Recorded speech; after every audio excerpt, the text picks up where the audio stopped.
Nusimato gera diena. Saulėta, be kritulių. Tikiuosi, jog sargas nestovi ir nelaukiu, kol aš išlysiu. Ne, atrodo negyvos dvasios. Hello, sun. Sunshine. Labas rytas.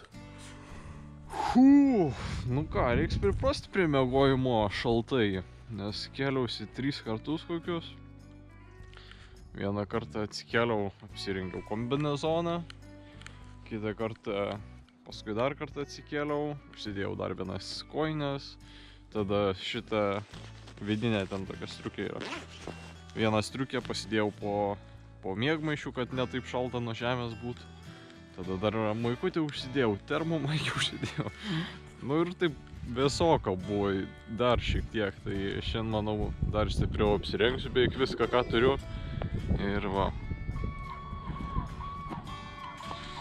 Gulbės giesmininkės arba gervės tenais. Gal gervės? Jo, gervės tikriausiai. Nu ką, aš dabar atsikėliau, papusryčiausiu, pasidarysiu arbatą. Arbatą naudosim pietums, nes pietų aš nevirsiu. Tai bus sausi pietus, tai tam tiks arbata prie jų. Tai dabar pasidarysiu ir kažkokią saldžią košę darysiuos. Gerai. Išlindau, apsižiūrėjau ir lendam atgal.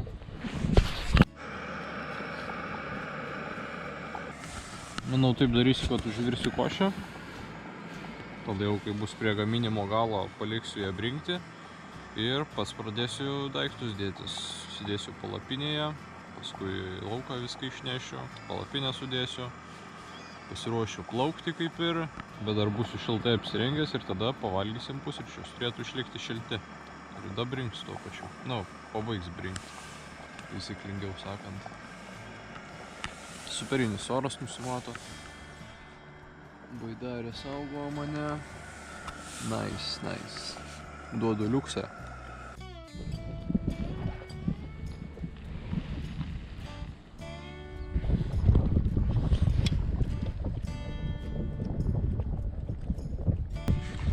Kas gali džiūti, tą bandau padžiovinti truputėlį. Bet jau beveik viską susidėjęs, liko į raudoną į hermo maišą tik sudėti viską. Kas liks, drabužius persidėti. Na gal dar į vieną į kairį patalpinti truputėlį daiktų ir plauksim. Jaučiuosi pasiruošęs. Maisto, manau, užteks. Gal kiek mažoka, bet tai, manau, gerai bus. Šyla oras, kyla nuotaika. Manau, gera diena bus. Reiks traukti akinius šiandieną.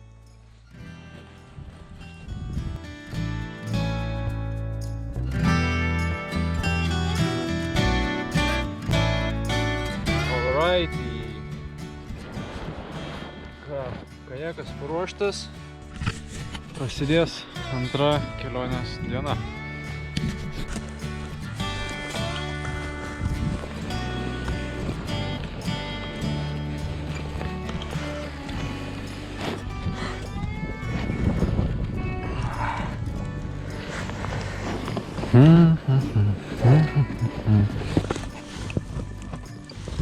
Atrodo pasiruošęs. Galim pradėti naują dieną. Kovo 11.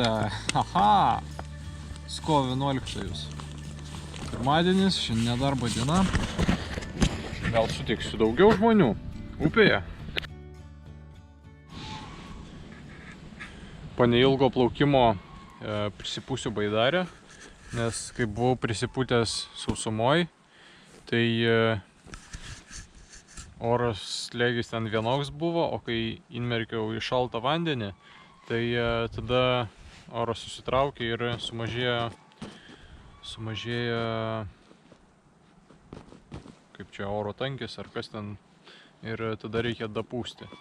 Galima būtų to išvengti, jeigu prieš plaukiant baidarę pamirkyčiau vandenį ir tada iki galo pripūsčiau. Tai jinai taip lyg atšaltų ir tada prisipūstų. Bet kitas variantas, kai plaukiau, jinai atvėso, dabar galiu pripūsti ir plauksim toliau. Bet čia vienas va tiltas buvo, tai reikėjo aplink jį apeiti, tai išeities nebuvo, reikėjo išsitraukti į krantą, tai pučiam, atsuku ventilį ir suburna tiesiog.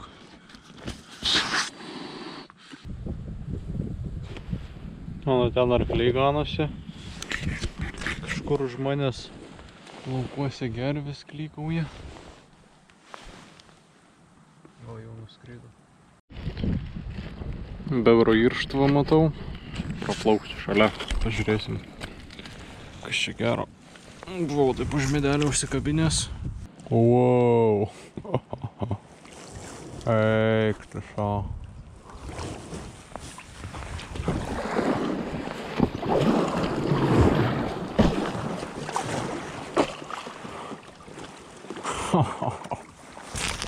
Nu ir irštva.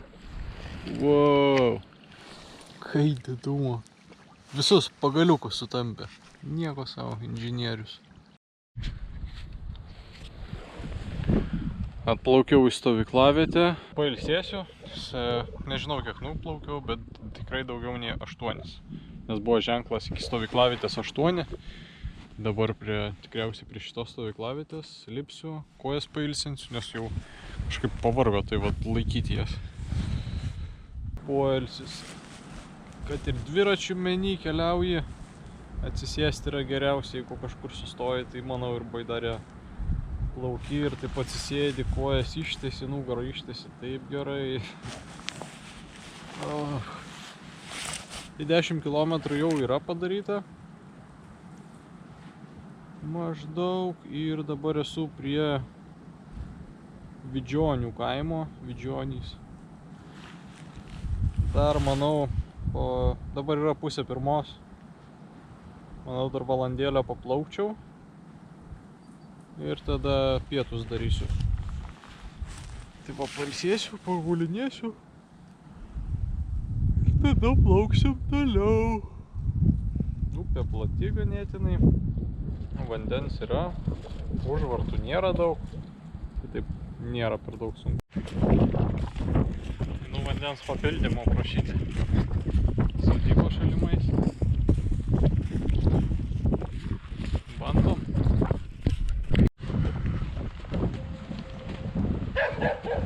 Vandenėlio turim, šulinio prisipyliau. Ačiū žmonėms. Šuniukas truputį loja.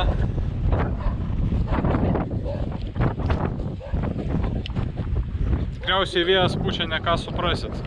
Jau žadintuvas skamba, kad pietauti, tai varau kažkur ieškoti vietos.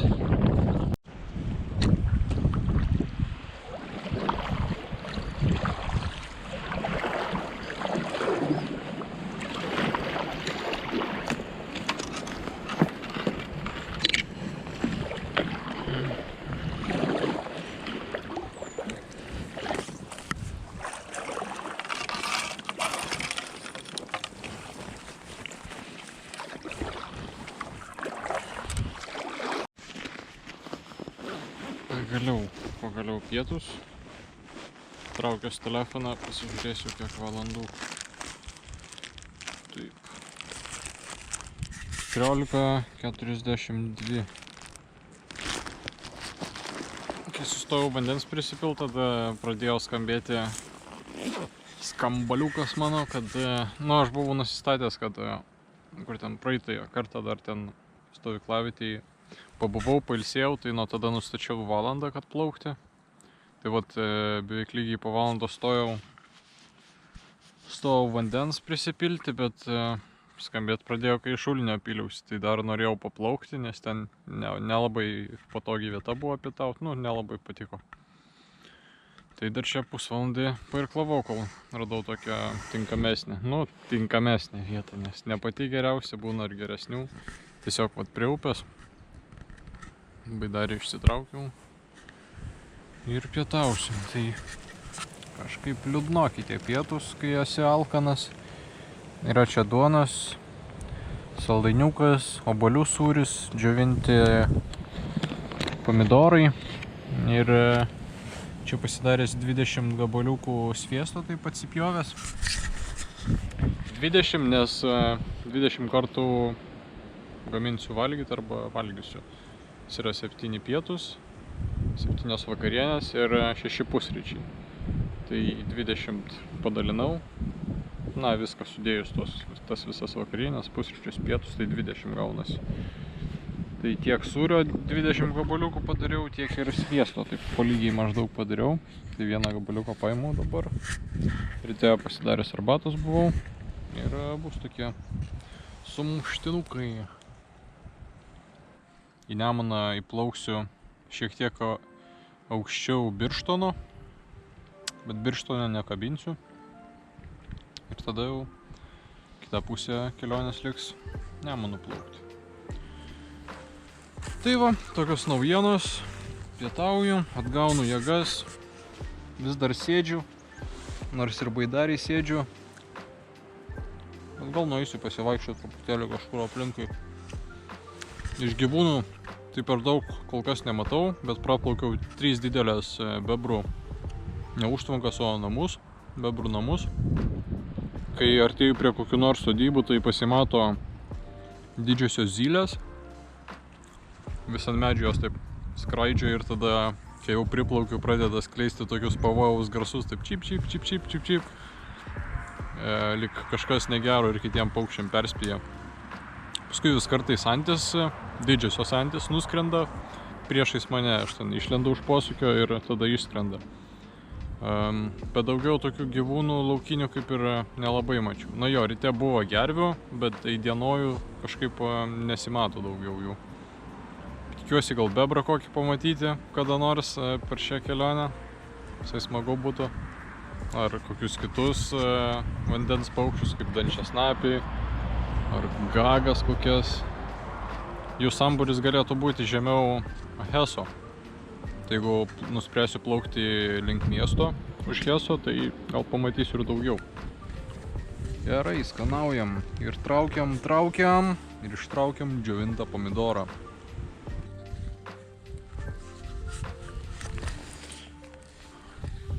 Čia į dešinę nuvarė, greičiausiai bebras čia buvo, arba ūdra kažkokia tai.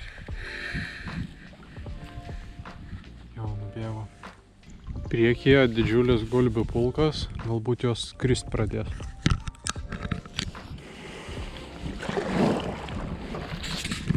Niekas nepakilo.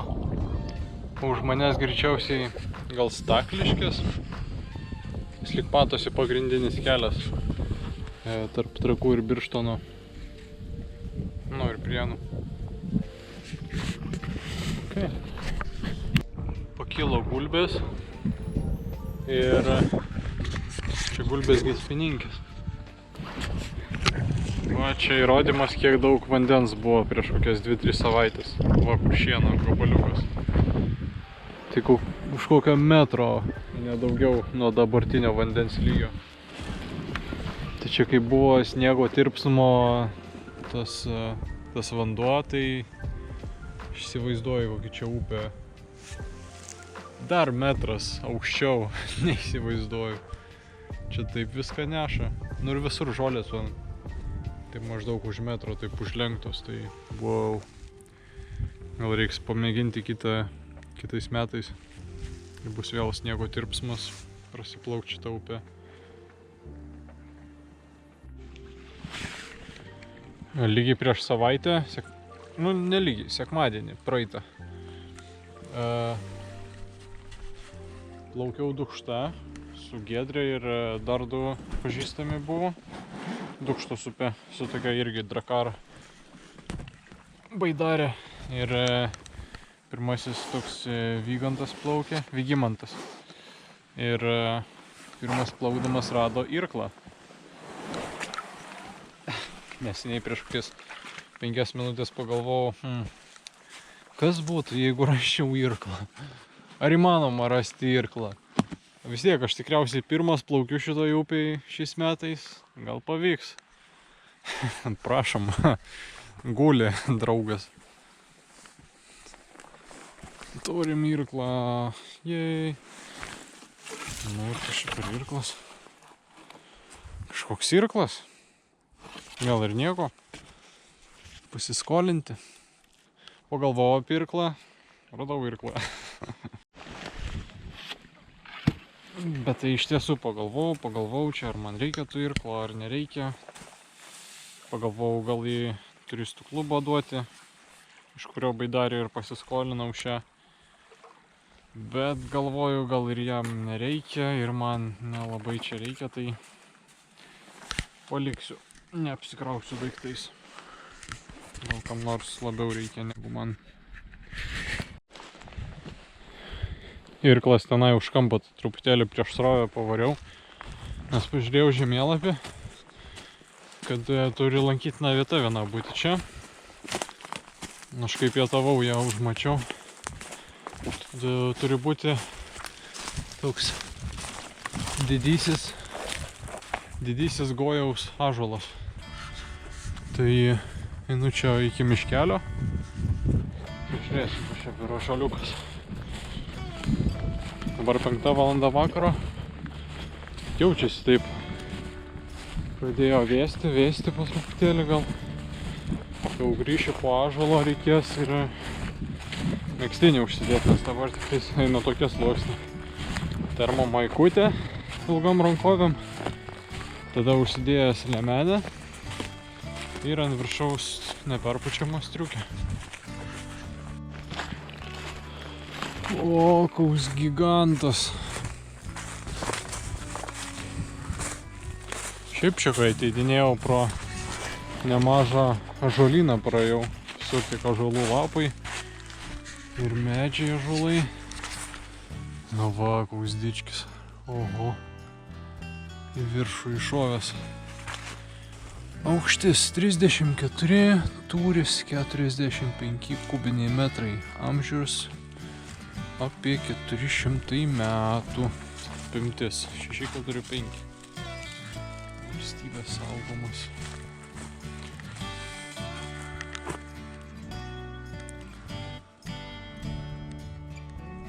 Nuliuks. Grįžtam galiausiai.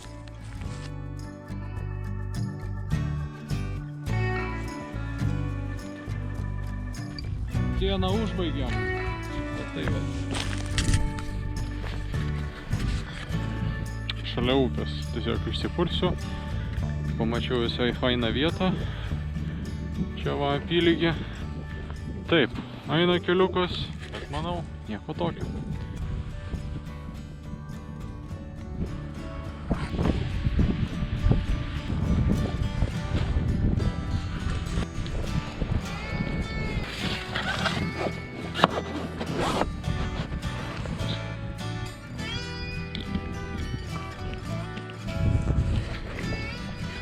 Kol kas vakarinė eiga, kai atsiguliau, buvo tokia. Atsiguliau, susiskambinau su šeimyna dar, peršnekėjau, kur esu, kaip sekasi, paklausiau, kaip jiems sekasi.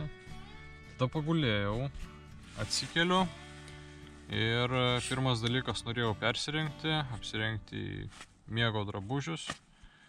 Tai užsidėjau po apačią medvilninę maikutę trumpom rankovėm, tada termomaikė ir šitas šiltesnis megztinis, flisas. Užsidėjau taip pat ir kombinezoną, išsiploviau kojas ir taip pat po apatinėmis termokelnėmis pasidžioviau savo šiandieninės kojines. Čia toks triukas, kurį dažnai naudoju kelionėse. Tiesiog ant šlaunų palieku arba ant pilvo galima palikti. Kojines vidpadžius užsidėjau dabar ir per naktį turėtų išdžiūti. Pradėsiu gaminti vakarienę. Tokia vat ir eiga, manau, diena iš dienos taip maždaug ir kartosis. Taip susitvarkai, pasiruoši miegui, apsidėlioji ir tada jau toks irgi laisvas laikas maisto gamybai, atsipalaidavimui, jeigu lieka laiko dar kažką knygą paskaityti ar panašiai. Čia yra vakarienės, tai 2 vakarienės bus. Ir apie 270 ml reikia įpilti į silikoninį paduką. Turiu paduką, kuris yra sugraduotas. Tai va, įpilsiu maždaug 270 šitų kruopų mišinio. su daržovėmis ir riešutais. Dar yra tokie žirnių kukuliai, kaip galima sakyti. Tai va, 2,70 užpilsiu vandeniu, išverdu ir taip pat dar yra keli sausainiai prie košės būtų. Tai va taip ir suskirčiau, maždaug po 250-200 gramų kiekvieną vakarienę, kiekvieni pusryčiai. Iš tiesų gal atrodo šiek tiek trūksta jėgų plaukiant, tai gal kitą kartą rinkčiausi šiek tiek riebesnį maistą arba įdėti kažko riebesnio daugiau, kad jėgų daugiau būtų. Gal, nežinau, kokią džiovintą žuvį galima imti ar šiaip lašišą. Jo, po truputėlį gal trūko jėgų šiandien plaukiant. Tun tun turan! Pagaliau gavosi košė. Tokia gera košė. Žipintas mano.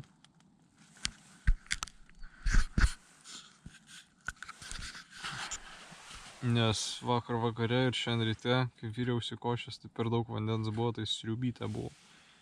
Dabar atrodo kaip tikra košė. Nu va, prašom, vakarieniausiu. Duonytės truputį yra ir sviesto dar vienas gabaliukas atidėtas. Ragaujam. Košė, makalošė. Gavosi apie 700 ml.